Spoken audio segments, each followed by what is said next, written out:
Donc moi en fait je suis ancienne DRH, donc les problématiques de TMS, j'étais déjà assez alerte sur ce sujet. Les dernières statistiques qu'on partage souvent, c'est les 87% de maladies professionnelles sont des TMS. Et j'ai même vu sur le site Amélie, ça a été mis à jour, il y a une dernière statistique qui dit même que dans le domaine sanitaire médico-social, ça peut monter jusqu'à 95%. Donc c'est juste énorme, avec 160 millions de coûts du sinistre et plus de 2,3 millions de jours. Comment on en est arrivé à Yogist? J'ai découvert Anne-Charlotte par la magie des réseaux sociaux, on va dire, et ça m'a tout de suite plu. D'abord parce que moi je pratique le yin yoga et je me suis dit cette approche corporate c'est vraiment intéressant et je me suis dit c'est peut-être un bon moyen de faire rentrer dans l'entreprise quelque chose autour du corps parce que moi c'est quelque chose qui m'importe beaucoup. Quelqu'un l'a dit hier, c'est vrai que le cerveau, on amène son cerveau et le corps c'est un peu le véhicule qui transporte le cerveau d'un point A à un point B et pour moi en fait c'est notre principal outil de travail.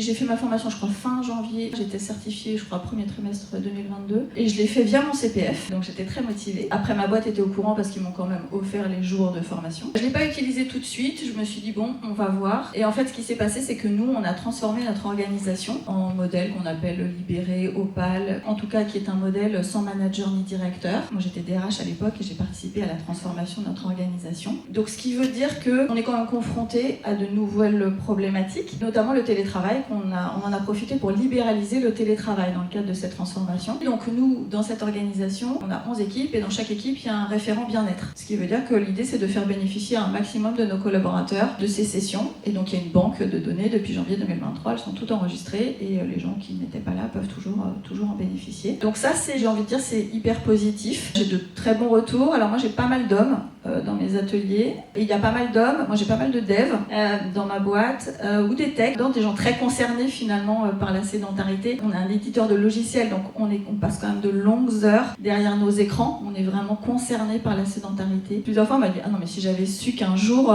j'allais rentrer dans une boîte où on propose ce genre de choses, c'est génial. » Ça leur fait vraiment plaisir. Enfin, ils sentent qu'on est une boîte différente, j'ai envie de dire.